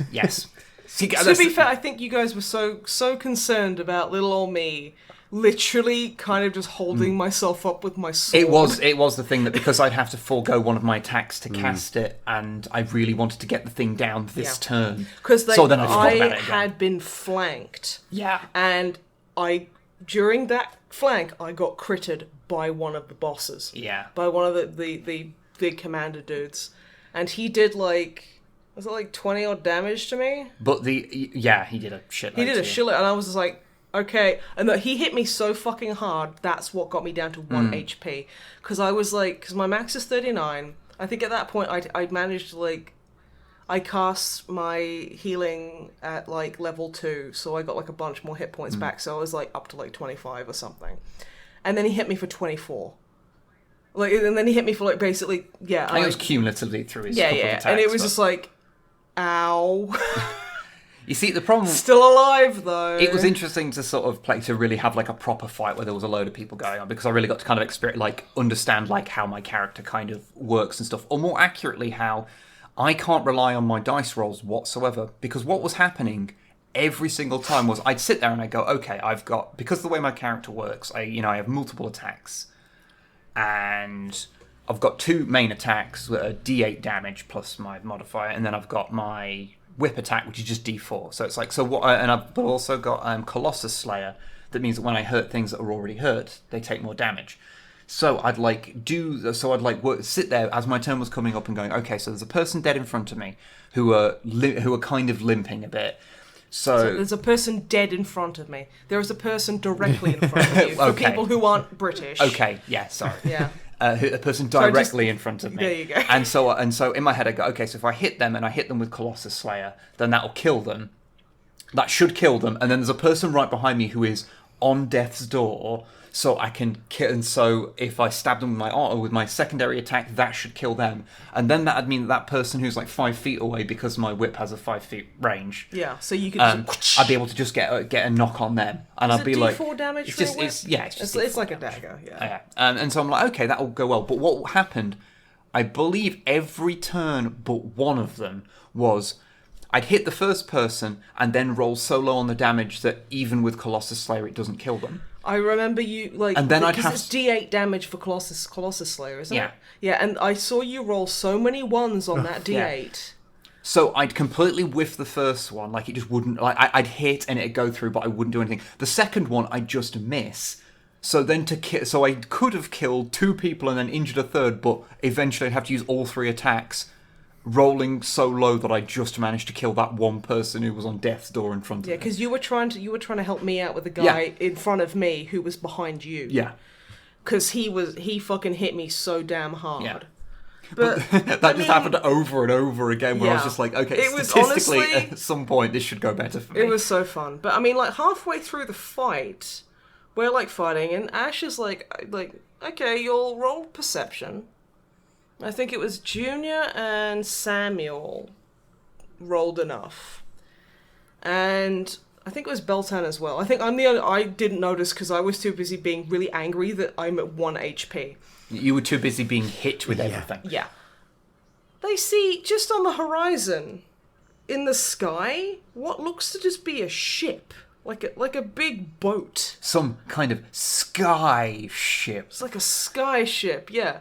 Just like fucking casually sailing towards the city's gates. And they're like, okay. huh. Because, like, we heard Gwent... I think I did have Samuel just declare skyboat. You probably did, but I don't think even I heard that, because I was so into the fight. And we, like, out of character, I was like, well, Gwent sounded a horn for, like, the militia, like the town militia, which is literally like, well, there's half of them here, and I healed the other half. But yeah, so he basically rallied a bunch of, like, militiamen. We heard a horn, and I was just kind of, it's probably that. And everyone else was like, no, it's bad. So, like, as we're fighting and it's going bad, Samuel's missing, Junior's missing everything, and then occasionally doing a load of damage. Beltan's doing pretty good, actually, and I'm just fucking... Beltan was just doing I'm the job. just suffering severe wounds. It gets closer, and then it basically turns in the air. Junior's actually up the stairs at this point, and he turns and sees that. And he's basically like, broadside. And we're like, what? And then this explosion sounds out. And it hits the gate. It hits the side of the wall. And basically knocks half the party on our arse. Like, half the bandits are on their arse as well. Mm. I think it knocks like Charlie's friend knocks her, and I think Junior gets knocked over as well, because it's basically like suddenly like a very localized earthquake just fucking erupted beneath us. Also, the cool thing is seeing the airship up close. We see that it looks like the things that are actually buoying it. It's got all these crystals on it. It's got these giant crystals, so it's got like a big one up front, and it's got like a few down the back and one at the side. But I mean, the sails are still like billowing majestically in the wind, but they are just fucking broadsiding us. But they're broadsiding the gates. Some of the people in the party notice there's people gathering on the edge, looking as if they're going to like abseil down. Yeah, they're gonna like rappel down and join the That's fight. the word. Repel abseiling's down the surface. Yeah. So like we're like I still haven't noticed this, but everyone else is like, okay, fuck, we need to sort this out now. Oh my god! The doors are slowly being closed. They're not far off being closed. They're not now. far off. You can still squeeze through. Like me wearing my like half plate, I could still get through, but it's nearly fucking there. But probably not going to be shut in time for them to rappel down, because they can literally just fly over to the other side of the fucking gates and just drop down and kill us all. Well, me specifically, because like that's just how that game was going. That's just how that game was going. So we're like, oh fuck, but we try and keep fighting as best we can. At this point, Charlie rolls really well on her strength. And and they manage to like close the gates. Not before another couple kind of like come in. So while we're doing that and just going, don't think about the airship, don't think about it, it's probably fine. That's a problem for us 2 turns from now. Yeah. So we're prepping for its next shot, just clenching, when I can't remember who noticed it first. Was it Junior again? Possibly. It's not really important. Yeah. Well, like Junior turns around and he sees from the south, the opposite side of the gates we're defending, this fuck off dragon just tearing ass towards us. Giant bronze dragon just powering through the fucking sky. And we all turn around and like, I think even the people we're fighting are like, fucking hell. Like even they're shocked. Yeah. Like we all just kind of stop and are like, oh fuck, what now? You don't normally get to see a dragon that early in a Dungeons and Dragons campaign. So we were all kind of like, oh fuck, what? Have we angered Ash? Is he going to kill us all? It like fucking soars up to the gates and it just like, it opens its mouth and it fires this huge like breath weapon at the ship. It does 96 points of damage. And like utterly cripples it. And like blows out the crystal at the front of the ship. It like just explodes out. So it starts swaying and you can see loads of people on the decks trying desperately to right the ship, but it's just not working because the crystal's blown out and there's another one on the side that looks pretty fucking damaged by this breath weapon. And at this point, they literally just kind of turn around and just try and scarper in the opposite direction. They just limp the fuck away. At this point, Junior just kind of just gets his bird kit to just up and fly after it. Yeah, because at this point we've dealt with most of all the guys that are like locally around, so there's no immediate. Yeah, we're just mopping up the last one. There was like one guy who had like, I think Ash rolled HP values for all of them, and there was the one guy that I was very proud of this. So with like, I'd lost a lot of blood, and I was like, okay, so I'm gonna hit the guy in front of me because there was 2 guys left. I'm like, I'm gonna belt the guy in front of me because he's done so much damage to me. I'm angry at him. And yeah, I rolled enough to kill him, and I kicked him in the knee, and I just basically pushed my sword down his throat and then kicked him over. And because that was my 5th attack, and Ash was like, well, you got another attack, what are you gonna do? And I'm like, I'm gonna run over to that guy, and I'm gonna shield bash him, like, as hard as I fucking can. And he was like, okay, go for it, and I rolled damage, and I'm like, okay, cool. And I'm like, okay, so I run over, and I shield bash him, and then I'm gonna bring my sword down into his neck. Ash is like, I'm gonna stop you there, he's fucking dead. That shield bash destroyed him. Because he was on like 1 HP. He was on like 1 HP, which I know what it's like to be on 1 HP. And I just fucking rocked him. And then like, yeah. It should also be noted, after blowing a chunk out of the airship, the dragon fucked off.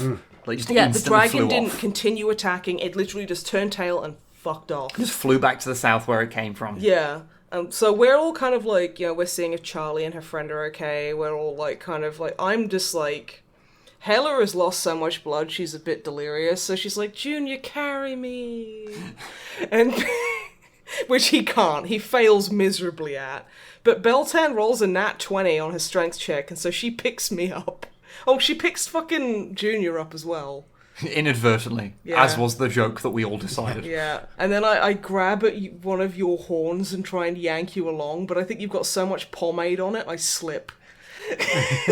Basically, yes. Yeah. And then, like, who should show up but Gwent, the mayor, with like a bunch of incredibly ill-fitted like militiamen with like they've got like spades, sticks, a bucket. They are really poorly outfitted, and they're like, "Oh, we were coming to help," and we were like, "Probably best you didn't."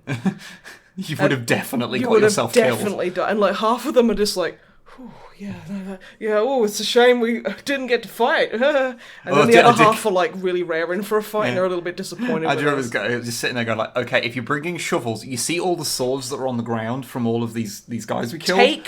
Take those and put them somewhere, so when you need weapons, you have them. And they were like, oh shit, yeah, okay, that's good. That's a good idea. But we mostly just spent the time questioning Gwent, going, so, you have a dragon? And he's like, no, I don't have a dragon. Yeah, but the thing is, Hela, being incredibly poorly versed in social norms, she saw him with like basically she saw like his bare arm at one point, and it's got this big scar down it. And she was like, wow, how'd you get that? That's a really cool scar. And he's like, oh yeah, I got it from a dragon. Oh, you know, it's like, fought a dragon. She's like, did you win? He's like, yeah, I'll say I won. And then she's immediately like, hey, we saw a dragon. Was it your dragon? Do you own a dragon? Are you friends with a dragon? Was that the dragon that you fought and won? Is that how you got that scar? And he's like, no.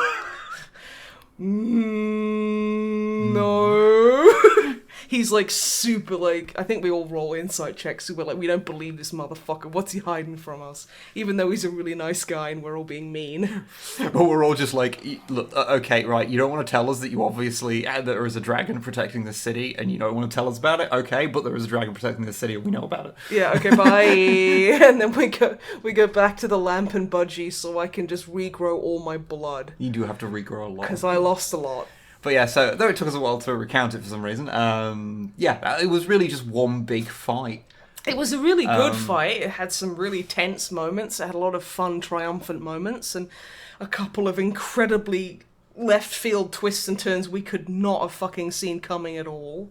Yeah, so because we just thought we were going to go down a mine in that session, but no. We'll go talk to some miners, maybe kill a couple of kobolds. No. We had to go and defend the gate.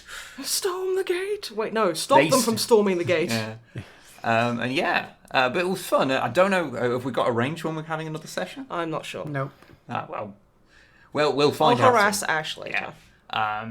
Because I kind of want to get down in those mines. You've got a taste for combat now. Yeah, I know. I kind of, because one of the problems with like having characters and starting them at level 5 is that if it's not a class you've played before, you suddenly have a shitload of mechanics in front of you. Yeah, you've got a lot to learn. Like I actually have spells now. Yeah, you've never really had them before. I mean, you did just at the end of the last the end / pause to break of the last campaign. I remember you cast one spell, which was I as Nathan was on like. I was very low. I was like, I think I'd just gotten up and I had like 1 HP or something stupid. And I was in a really bad way. And you were like, I cast Healing Word. Yeah. And you gave me 1 health point back. Yeah. And I was just like, I'm literally like, holding my fucking ribs and like one of my eyes so swollen I can't see. And like my nose is pouring with blood. And I just like slowly raise my thumb, like give him the thumbs up. And he's like, to be fair, before he cast it, you wouldn't have been able to raise the thumb. So... Yeah, that's fair. I weakly gave him a thumbs up and he's like, yeah, fucking work, this is great. I have 1 level in Bard, yeah. But yeah, no, that was a really fun session and I can't wait to play some more with you all. It's going to be very good. It's going to be fun. Mm-hmm. Going to be fun. But with that recounted, I guess we just have questions. So Matthew, do we have any emails? I imagine you have a lot of questions. We have a couple of emails. Not many questions. There's a couple of recommendations based off previous things we've talked about, mostly. Okay. Also, what's that email address, John? Only drummer... I know what it is, but I can't say it because I'm broken. Only drummermat at snipeandweb@gmail.com. Yeah. And that's where that email address you can send questions or things to that we will then read out on the podcast, provided you don't just send a message that says, Drummer Matt is a... bum. I mean... Or, Drummer Matt, show us your bum. Because he probably will send you butthole pics. He's pretty good with those. I remember those Christmas cards last year, and he sent out all those butthole pic cards. Yeah, everyone thought it was a picture of a black hole, and they had to you had to turn it upside down and go, no, look at it from this angle. And they're like, oh. Can we not make jokes about me sending nudes to people who listen to them? Okay, that's fair. Yeah, okay. I just remember that time that both of you were sat on DeviantArt looking at that really zoomed in butthole. This is a true story. What is it? This is a true. We thought it was some kind of fruit. Yeah, you thought it was like a fucking peach or something, and I just remember walking in and seeing this big. It looked like a wrinkly apricot. It really did. And you guys were like, "What is it?"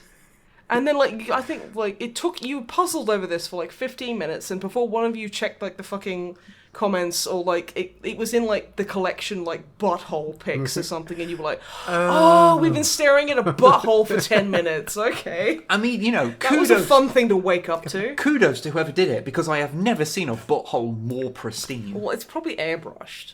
I don't know, it was glistening. It'd be quite hard to edit that. Well, no, what you do is you just you airbrush it and then put some Ardcoat on it. Oh, God. Anyway, when you sit there emails. and you go, I feel that Ardcoat your butthole is probably a bad name for a podcast. That sounds like a really good song, like an old shanty. Ardcoat your butthole. Or alternately, just a good name for a punk song or something. Yeah. Perfect. Anyway, Drummer Matt, emails. Yes. Only Drummer Matt. Okay. Snipeandwhip@gmail.com. So, Ding, ding, ding. first up, Lars emailed in. Hello. And he has a few hidden objects game suggestions for you, seeing as you have a newfound love for them. A fascination's probably a better word, but I'm extrapolating. Fetishization.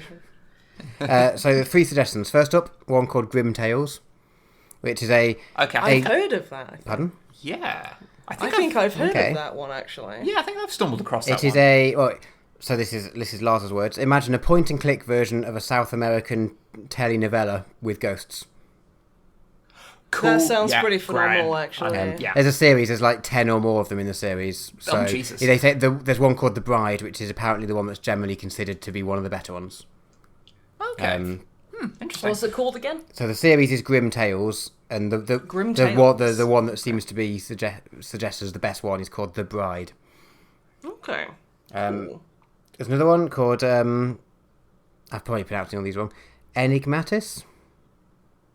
It's a play on enigmatic. Yes, so. Enigmatis 1 to 3. There's an angry raven spirit. So. Ooh, I like Angry Birds. Yeah, there's no description. It just says angry raven spirit. Enough said. I mean, that is pretty much it. I'm interested. Yeah. You do like Angry Birds that aren't Angry Birds as a proper noun. Can't believe that movie got Trump elected. I saw his plane today. Fucking had to spend 5 minutes swearing at it. Nearly missed my fucking flight. Dude, I saw a guy... I have this image of, him looking out the window. And then just I literally was no, I was doing the British 2-finger, middle finger equivalent, but... Nice. And just going at it. Good. Do you feel better? I mean, no, but I'll do it again if I see it again. So today I saw an old guy, which is it's always nice to see older people. He was walking down the road and he had a shirt which was "Signs the world is ending," and the top one was Brexit with a tick box. The second one was Donald Trump with a tick box, and the third one was zombie apocalypse, which was still left unticked.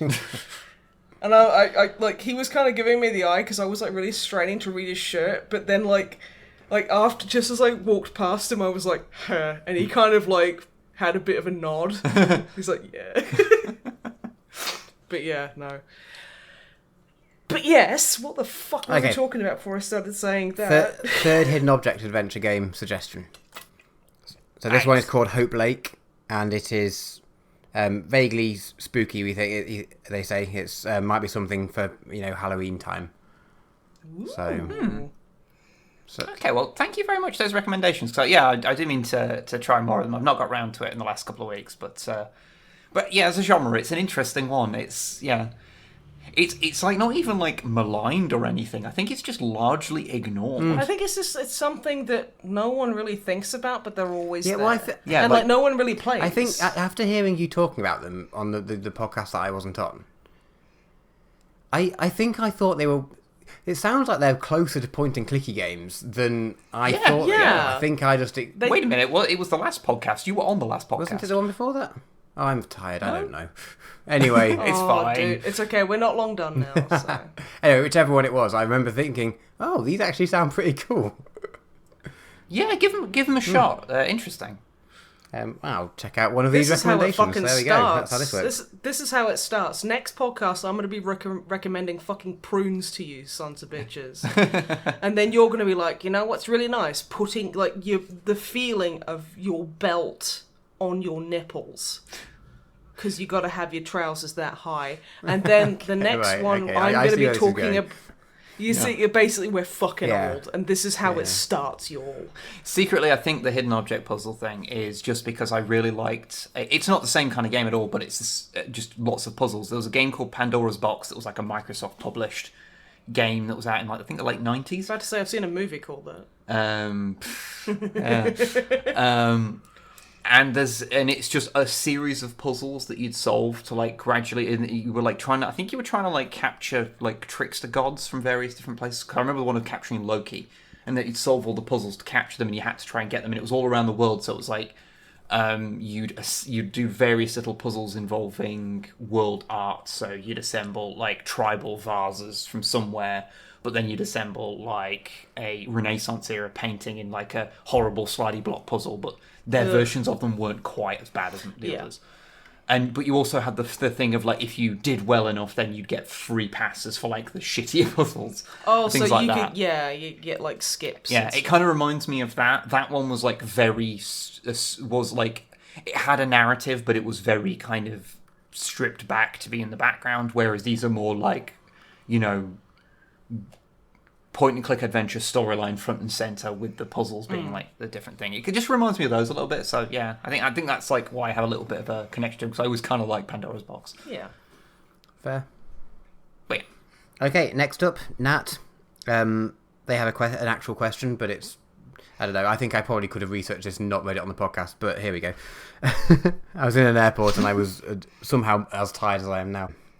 I'm sure I remember you having a Snipe and Whip play video of the game Penumbra. However, I can't find it on your channel. Did this video ever exist? And if not, what bizarre reality glitch am I experiencing? That sounds like a game that we streamed. we did. We streamed the first Penumbra. Oh, there we go. That's a which is alarmingly simple answer. Yeah, there you go. I think so. Anyway, I'm pretty sure we did, because Penumbra. I remember getting really cranky with it because it's like isn't Penumbra the series? same people who did Amnesia. Yeah. And it was before they did Amnesia. Yeah. So it was kind of them cutting their teeth on that genre. And we played the first one, which wasn't very good. Well, I mean, it was their first dabbling, so it wasn't going to be great. I have been meaning to play the other ones at some point. Overture and fucking... I hear they get better. Yeah. I mean, I've watched the Scream team play one of them. I think we played Overture, which would make sense, because that's Overture goes at the start of something. So. Yeah. So it would make sense if that's the first one. Okay, well, yeah, okay. Fair. But yeah, so yes, simple answer. Okay, last up, I am the guy with another recommendation. So I am the guy with another recommendation. Okay, their name is I am the guy. I know. Okay. I just thought it was really funny. So at the time I'm writing this, you guys have just released a video about GW doing a record label. Plug, etc. And that reminded me of a question I wanted to ask for a long time but kind of forgot about. Have you heard of HM Kids? I mean, like H&M? No. So they are a Russian power metal band that only compose songs about Warhammer. So I think they kind of came up somewhere in my research, but I didn't look into it. Yeah, well, they're not an official band, so they're not. There's no actual connection. Yeah. So I guess they wouldn't have been. I wasn't sure whether they'd come up in the research you were doing for the Warhammer music, but yeah, because it was explicitly that era. but apparently their So- songs are something to behold. Okay, I'm not like the hugest fan of power metal, in all honesty, so I'll give them a listen. But yeah, it's probably not going to be my kind of thing. But I'll get certainly. I mean, they do see it. They do feel a bit weird recommending them because half the joy of them is the amazing lyrics, but obviously because they're all in Russian and there's not a particularly good translation of them anywhere. There is a translation with captions and things, but it's not the best translation, I think.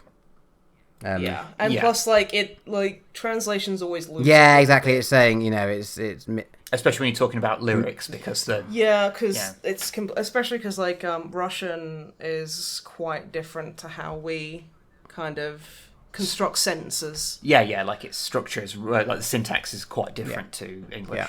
Yeah, and it's also a lot more to the point, which I actually really, really like about it.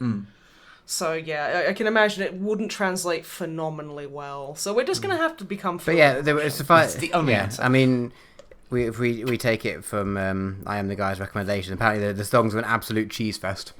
So that sounds good. Amazing. Are you okay? I need a tissue. Did you just pour water all over yourself? Yeah.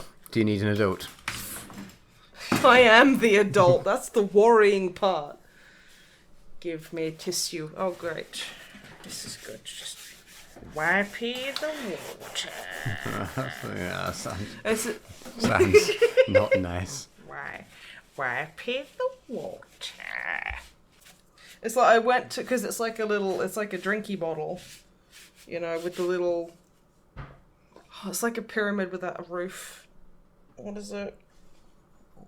It's a long circle. The teat. Help! You're not helping. I can't help from here. The little lid that has the little spout on it. The sucky. The suck, yeah. You got a sippy cup. Yeah, it's like I put that in my mouth, but not properly, so when I went to take a drink, it just kind of all fell down my mouth. Shut up. So now I'm covered in water.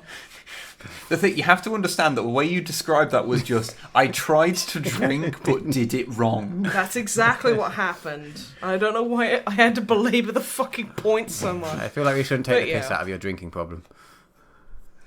Oh. Airplane jokes. But anyway, let's wrap this up so I can upload the goddamn video for today. All of HM Kids' videos are on YouTube, and they're definitely worth a couple of minutes out of our time, apparently. So Okay. I'll give it a listen. They get 2 minutes. they get a couple of minutes. half, 2 minutes. half of a song. Yes. Sold. Email's done.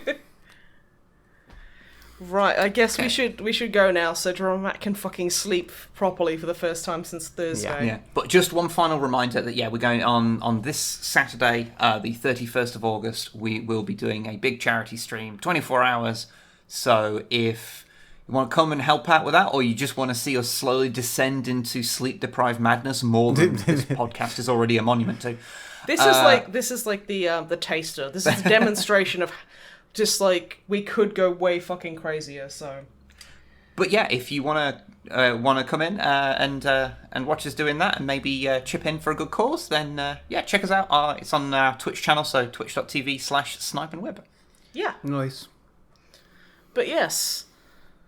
Time to go sleepy boys now. Time to go sleepy boys. Yes, so I've been Snipe, he's been Weird, he's been Drummer Matt.